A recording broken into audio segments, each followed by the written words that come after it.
전에 제가 목사님들하고 교제할 시간이 있었습니다. 근데 한 목사님께서 그렇게 말씀을 하십니다. 목사님 한 5명 정도가 이렇게 모여서 이런저런 이야기를 하는데 그런 얘기를 합니다.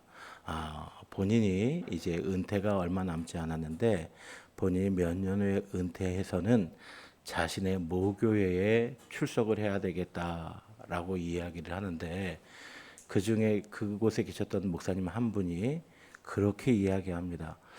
목사님이 은퇴하시고 돌아갈 때쯤 되면 그 교회는 문을 닫았을지도 몰라요. 이렇게 얘기를 합니다.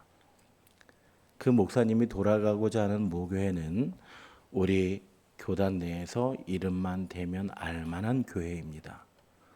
용산에 있습니다. 그런데 한때는 700명, 800여 명 정도가 모이기도 했었던 교회인데 지금은 한 170명, 150명 정도 모인답니다. 170명, 150명 모이는 게 문제가 아니라 80%에서 90%가 70대, 80대의 어르신들이라는 거예요. 동네가 대단히 비싼 동네이기 때문에 젊은 사람들이 살만한 진입 장벽이 어렵습니다. 그래서 젊은 사람들은 다 신도시로 빠지기도 하고 또 지금 우리 한국교회 탈종교화 또 그리고 기독교에 대한 신뢰 추락으로 말미암아 젊은 세대들이 많이 떠났습니다. 그래서 그 교회가 8, 90%가 70대, 80대라는 거예요. 근데 한 지금부터 10년이 지나고 나면 그분들이 70대, 80대가 아니라 80대, 90대가 된다는 거예요. 그러면 교회가 과연 유지될 수 있을까요? 라고 이야기하면서 우리 한국교회의 아픈 현실을 이야기하는 모습을 보면서 참 마음이 무거웠습니다. 오늘 한국교회는 대단한 위기 가운데 있습니다. 수년 전부터 이야기를 했습니다. 고령화가 너무 가속화됩니다. 한국 사회 구조가 고령화 사회로, 초고령화 사회로 가고 있는데 이 상황 속에서 우리 한국교회는 분명히 대비를 해야 합니다. 라는 이야기가 10여 년 전부터 많이 흘러나왔음에도 불구하고 안타깝게도 한국교회가 그 대비가 제대로 된 것 같지 않습니다. 그래서 교회가 점점 고령화되어집니다.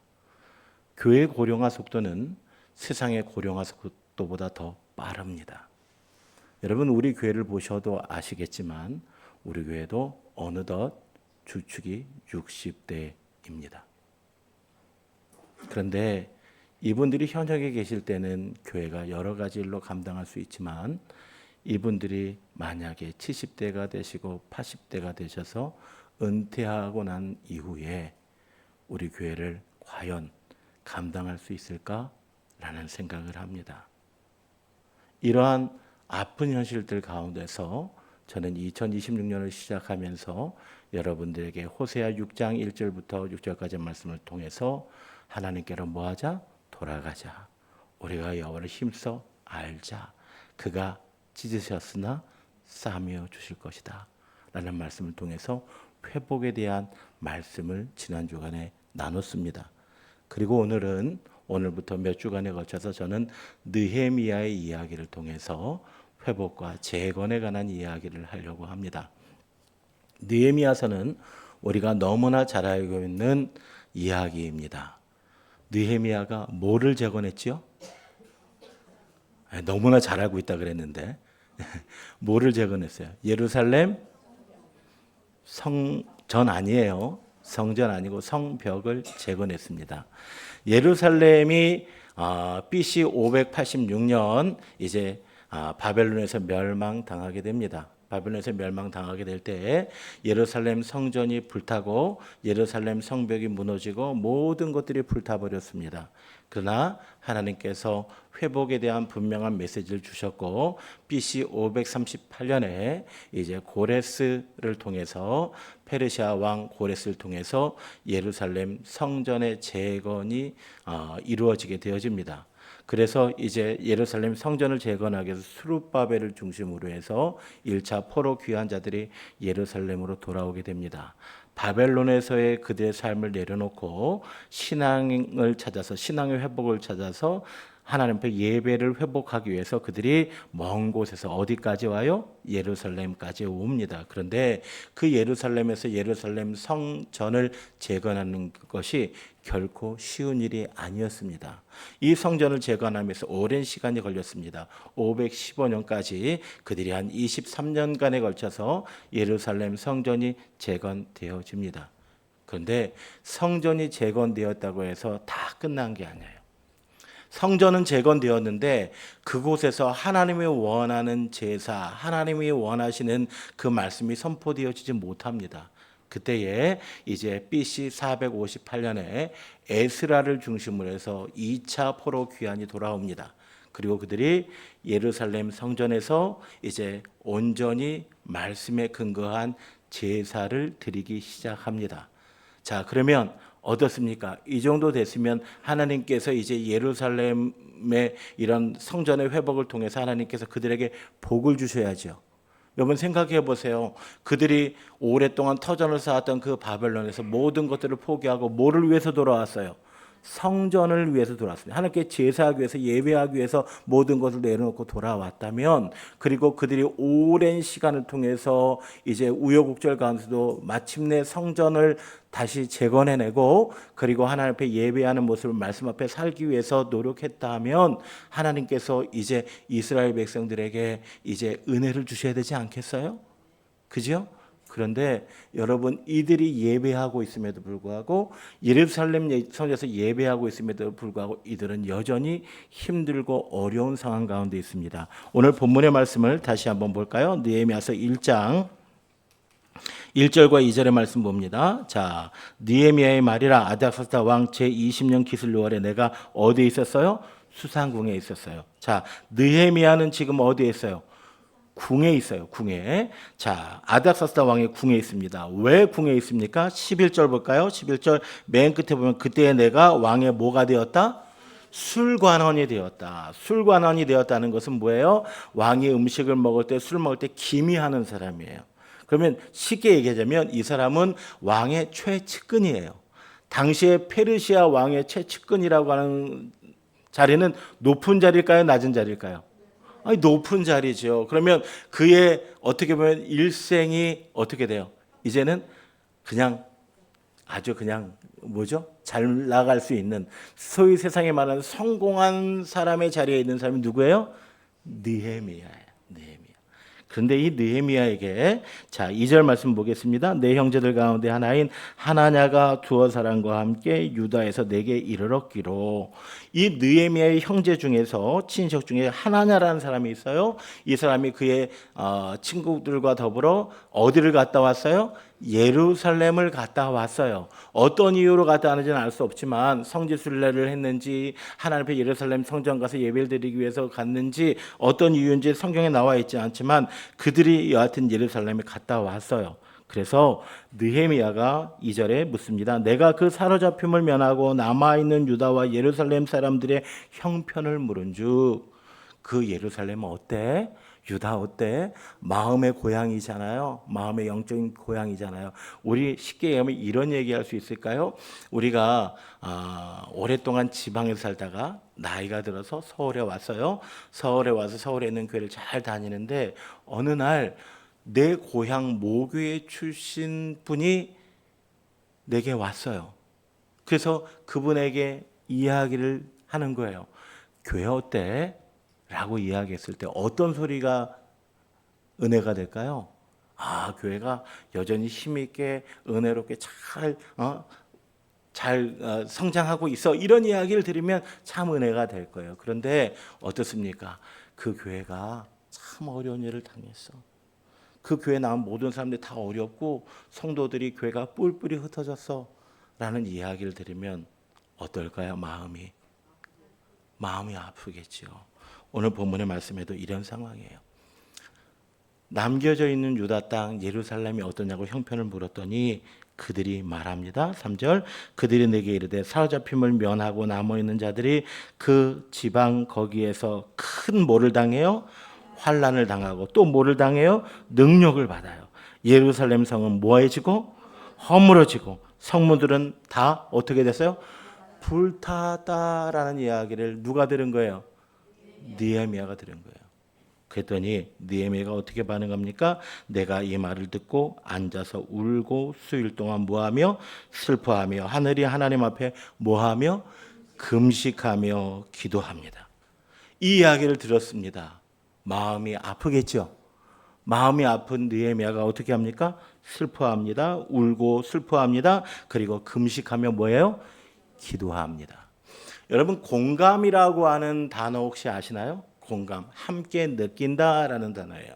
그런데 이 공감이라고 하는 단어가 영어로 보게 되면 두 개의 단어가 있어요. 하나는 empathy라는 말이 있어요. 이게 뭐냐면 M이라고 하는 말은 안으로, fat이라고 하는 것은 연민, 불쌍함을 같이 느꼈다라고 하는 느낌이에요. 이게 empathy고 그 다음에 compassion이라는 말이 있어요. 이 compassion이라는 말은 뭐냐면 함께라고 하는 컴에다가 패션이라는 고통, 함께 고통을 당한다라는 거예요. 그러면 이 두 단어의 뉘앙스를 살펴보면 여러분 교회가 어려워요. 내 고향 교회가 어려워요. 내가 떠나온 그 고장이 어려워요.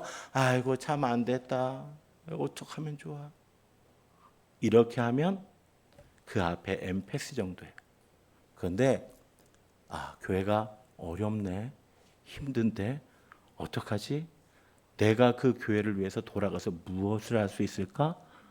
라고 하는 행동이 따라오면 이게 컴패션이에요. 함께 고통을 당한다. 함께 고통을 당한다. 그런데 여러분 느헤미야는 어떤 공감하는 사람이었던 것 같아요? 자 볼게요. 4절에 보게 되니까 내가 이 말을 듣고 앉아서 울고 수일 동안 슬프며 하늘의 하나님 앞에 금식하며 뭐하며 기도하며 그 기도의 내용이 이제 5절부터 11절까지 나와요. 5절부터 11절까지 나오는데 그 기도의 내용 볼까요? 자, 6절 볼게요. 이제 종이 주의 종들인 이스라엘 자손을 위하여 주야로 뭐하며 기도하오며 우리 이스라엘 자손이 주께 범죄한 제도를 뭐한다고요? 자복한다. 여기 우리 이스라엘 자손이라고 되어 있어요. 우리라는 말에는 느헤미야가 포함이 돼야 안 돼요? 포함이 되겠죠. 우리 이스라엘 자손이 주께 뭐 했어요? 범죄했다는 거예요. 지금 예루살렘이 유다가 불타고 어려움을 당하는 것은 무엇 때문이라는 거예요? 지금 우리의 죄 때문이라고 느헤미야가 고백하고 있죠. 또 여기서 머물러 있지 않아요. 자, 주는 귀를 기울이시며 눈을 여시사 종의 기도를 들으시옵소서. 그 다음에 뭐라고 되어 있어요? 나와 내 아버지 집이 범죄했다. 우리 이스라엘이 범죄했다는 것이 아니라 거기서 멈춘 것이 아니라 누가 범죄했다는 거예요? 내가 범죄했어요. 또 누가 범죄했어요? 내 아버지가 범죄했어요. 제가 한번 물어볼게요. 지금 느헤미야가 범죄했어요? 느헤미야가 어려움 당하고 있어요? 느헤미야는 수상궁에서 잘 먹고 잘 살고 형통하고 소위 세상에만 성공한 삶의 자리에 있어요, 없어요? 있어요. 그런데 그러한 성공한 삶의 자리에 있는 그 느헤미야가 뭐라고 이야기하냐면 나와 내 아버지의 죄 때문에 우리의 죄 때문에 우리가 이렇게 어려움을 당합니다라고 하는 거예요. 느헤미야가 당한 고통이 아닌데 어찌 보면 수천 킬로 떨어져 있는 예루살렘의 유다에 있는 사람들이 당한 고통인데 그 고통이 누구의 고통이 된 거예요? 느헤미야의 고통이 된 거예요. 느헤미야의 아픔이 된 거예요. 이걸 공감이라고 이야기를 하는 거예요. 자, 그런데 여기에 말씀 보게 되면 이런 말씀 봅니다. 7절 주를 향하여 크게 악을 행하여 주께서 주의 종 모세에게 명령하신 계명과 율례와 규례를 뭐하지 않냐했습니다. 지키지 않았습니다. 우리 이스라엘과 나와 내 아버지가 지은 죄가 뭐예요? 하나님의 명령을 지키지 않은 거라는 거예요. 그러면서 8절에 보게 되니까 옛적에 주께서 주의 종 모세에게 명령하여 이르시되 만일 너희가 범죄하면 내가 너희를 여러 나라 가운데 뭐 할 것이요? 흩을 것이요. 이스라엘의 범죄로 말해 그들이 흩어져 있죠. 자, 그 다음에 9절 보게 되면 만일 내게로 돌아와 내 계명을 지켜 행하면 너희 쫓긴 자가 하늘 끝에 있을지라도 내가 거기에서부터 그들을 모아 내 이름을 모아하려고 두려고 택한 그곳에 모하게 할 것이다. 돌아오게 할 거다라고 하면서 회복을 이야기하시는 거예요. 회복을 말씀하시는 거예요. 그러면서 이제 그 말씀을 내가 이제 뭐한데 청하건대 뭐하옵소서 기억하옵소서 이렇게 고백합니다. 그러면서 10절 11절에 보게 되니까 뭐라고 이야기냐면 11절 볼까요? 주여 구하오니 귀를 기울이사 종의 기도와 주의 이름을 경외하기를 기뻐하는 종들의 기도를 들으시고 오늘 종이 뭐하여? 형통하여 이 사람 앞에서 뭐를 입어서? 은혜를 입어서 은혜를 입게 하옵소서. 그때에 내가 왕의 뭐가 되었다? 술 맡은 간을. 자, 그럼 이 느헤미야의 기도를 한번 정리해 볼게요. 어렵고 힘든 상황 앞에서 이것이 누구 때문이라는 거예요? 그들이 잘못해서가 아니라 누가 잘못해서요? 내가 잘못했어요. 여러분, 우리는 공동체의 어려움 앞에서 때로는 그렇게 이야기할 때 있습니다. 희생양을 찾아요. 누가 문제? 목사님이 문제고, 장로님이 문제고, 권사님이 문제고, 누군가 희생양을 찾아요. 근데 느헤미야는 어떻게 해요? 내가 잘못했다. 우리가 한국 교회의 아픔을 이야기하고 우리 교회가 무너진 것을 이야기할 때 우리는 쉽게 이야기할 수 있어요. 아유, 한국 교회 지도자들이 문제였고 교회에 앞서간 사람들이 문제 아니에요. 우리의 문제예요. 우리가 하나님 말씀대로 살아지지 못했기 때문이에요. 우리의 자녀들이 교회를 떠난 이유는 교회에 누군가가 잘못해서가 아니라 내 삶이 내가 하나님의 말씀대로 살아가지 못했기 때문이에요. 누구를 탓하고 희생양을 찾아낼 것이 아니라 누구의 잘못이에요? 내 잘못이에요. 내 탓이에요. 우리 교회가 힘들어요? 누가 잘못했을까? 아니에요. 내가 잘못했어요. 느헤미야가 그렇게 이야기합니다. 내가 죄인입니다. 내가 하나님 말씀대로 살지 못했습니다. 그러면서 느헤미야가 하나님께 기도합니다. 하나님, 내가 하나님 안에서 형통하기를 원합니다. 내가 하나님 안에서 은혜 있기를 원합니다. 라고 이야기하는데 이 느헤미야가 말하는 형통과 은혜가 뭘까요? 이것은 2장에 나와 있어요. 2장 5절 말씀 볼까요?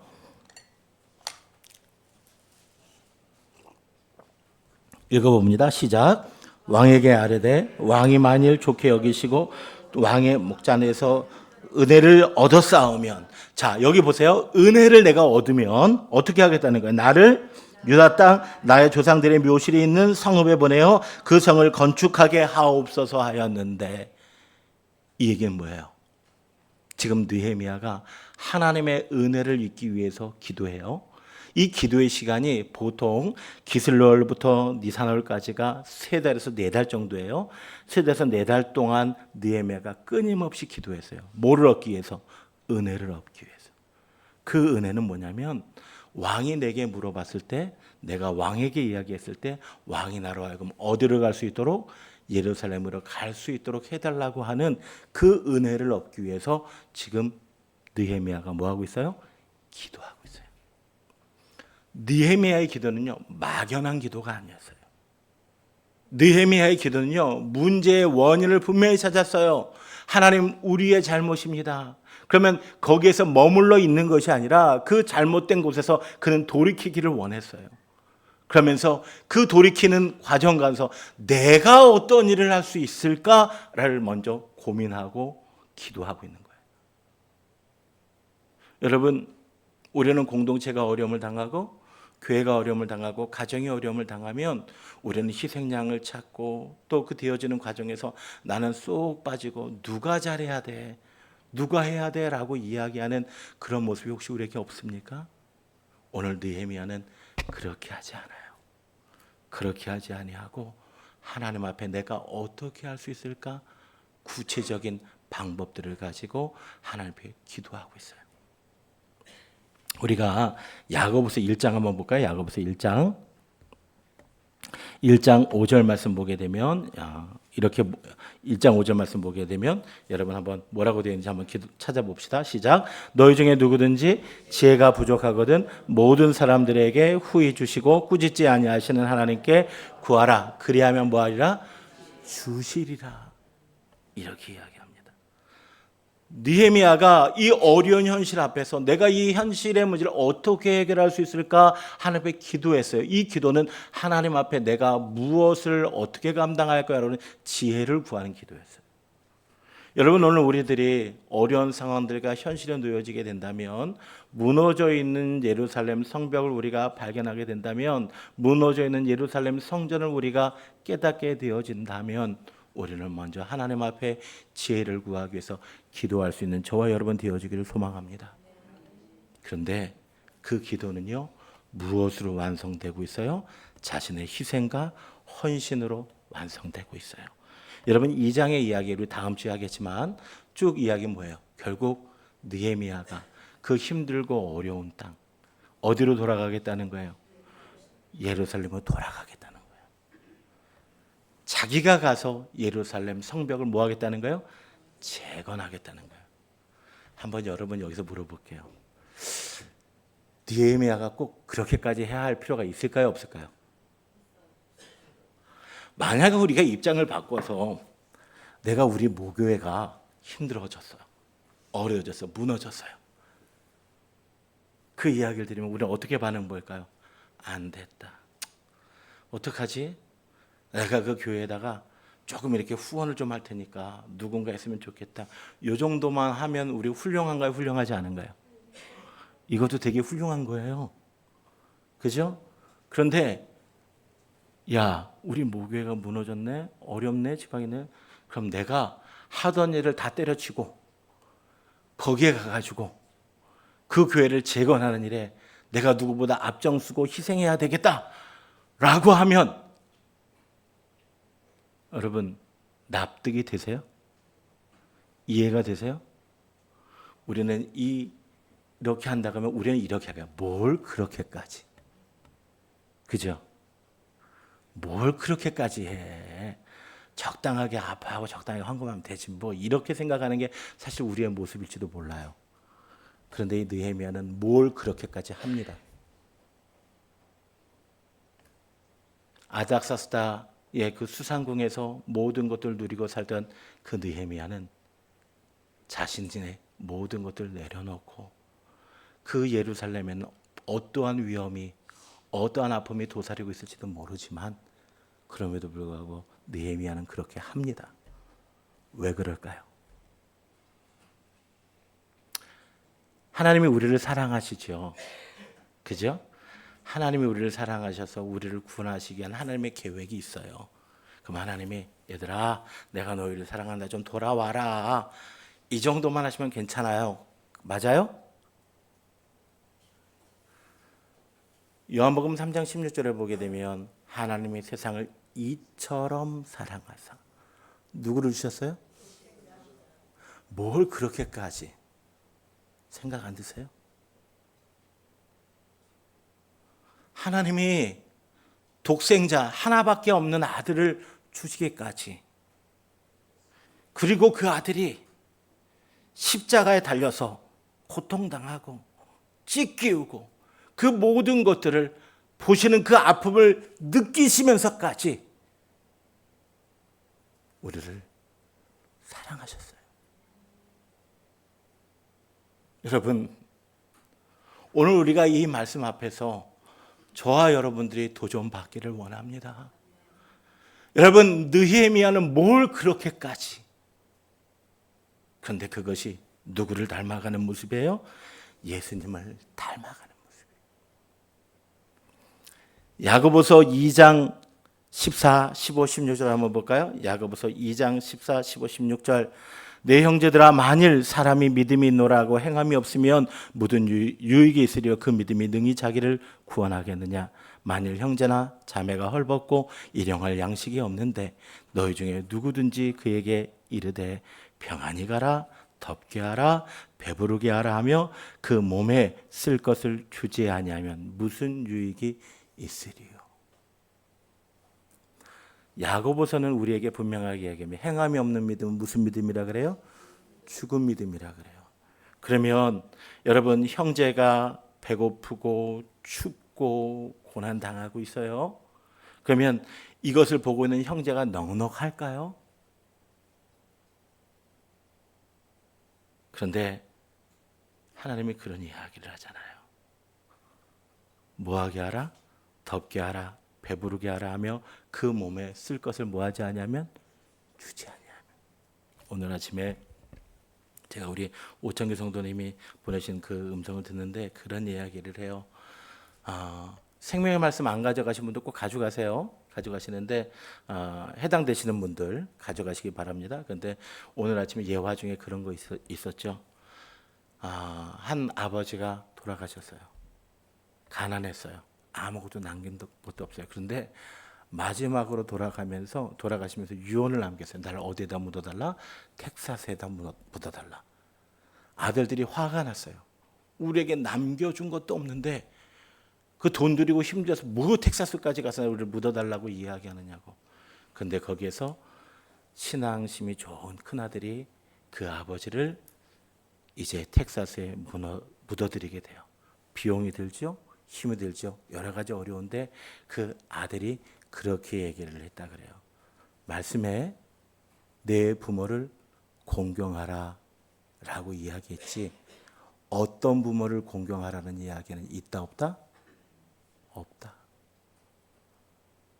내게 돈을 주고 내게 유익을 주고 나를 힘들지 않게 하는 그 부모를 공경하라 하는 것이 아니라 부모이기에 공경하라는 거예요. 그 부모가 나를 힘들게 하고 아프게 했다고 할지라도 공경하라는 거예요. 여러분, 교회가 때로는 여러분들을 아프게 하고 힘들게 한다고 할지라도 여러분, 이 교회는 하나님이 피값으로 세우신 하나님의 몸된 교회인 줄로 믿으시기 바랍니다. 그러기에 우리는 때로 뭘 그렇게까지 라고 하는 그 상황이라고 할지라도 어떻게 보면 우리의 신앙생활이 바보 같고 어리석을지 몰라도 여러분 그 길을 걸어갈 수 있는 저와 여러분 되어지기를 소망합니다. 어떻게 보면 느헤미야는 참 바보 같은 선택을 한 거예요. 그죠? 그런데 이 느헤미야 같은 바보 같은 선택을 하는 사람이 우리 주변에 너무나 많이 있습니다. 양화진에 가면 외국인 선교사 모역이라는 데가 있어요. 그곳에 가면 누워있는 많은 사람들의 묘비를 일단 보면 참 캐나다에서 미국에서 호주에서 저들은 충분히 편안하고 안락한 삶을 누릴 만한 그런 학벌도 되고 그리고 직장도 가지고 있고 가정의 환경도 되는데 왜 그 19세기 말 전염병이 창궐하고 먹을 것도 입에 맞지 않고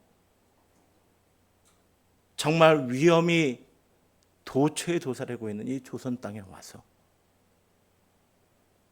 저들은 왜 그렇게 순교하고 죽어가고 그랬을까?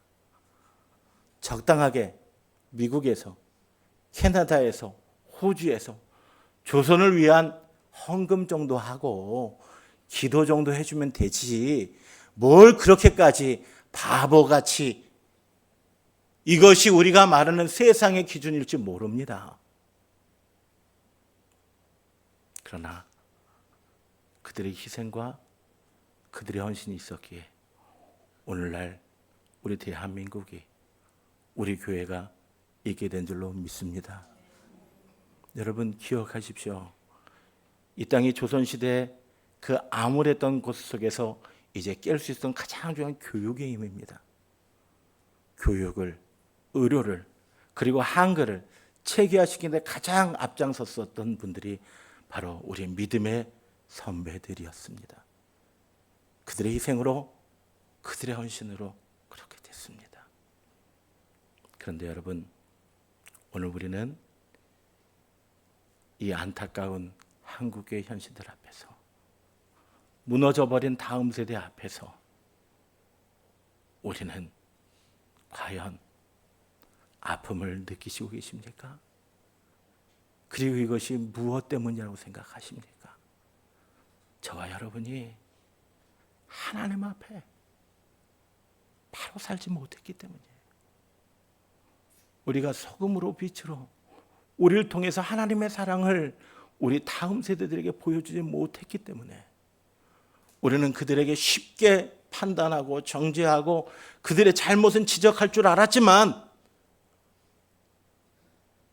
우리는 정말 그들을 가슴으로 품고 이해하고 그들을 위해 기도하고 얼마나 손을 내밀어 줬는지를 기억할 수 있는 저와 여러분 되었으면 좋겠습니다. 여러분, 느헤미야의 공감이 정말 우리의 공감이기를 원합니다. 이 아픔 앞에서 우리가 단지 슬프다, 아프다, 힘들다가 아니라 이 아픔 앞에서 우리가 무엇을 할 수 있을까? 내가 어떻게 해야 할 수 있을까? 정말 우리 교회가 10년 후, 20년 후, 30년 후, 아니 주님이 오시는 그날까지 건강한 교회로 세워질 수 있으려면 우리가 과연 무엇을 해야 될까? 라고 고민할 수 있는 저와 여러분의 삶이 되어지기를 소망합니다. 하나님의 사람들은요, 공동체 아픔을 느껴야 합니다. 그리고 이 아픔을 위해서 기도해야 합니다. 그 기도는 막연한 기도가 아니라 내가 어떻게 이 어려움을, 어떻게 이 고난을 이겨내갈 수 있을 것인지를 향한 구체적인 기도여야 합니다. 여러분, 이 기도로 우리 몸된 교회를 세워나갈 수 있는 저와 여러분 되기를 주의 이름으로 간절히 소망합니다. 기도하겠습니다.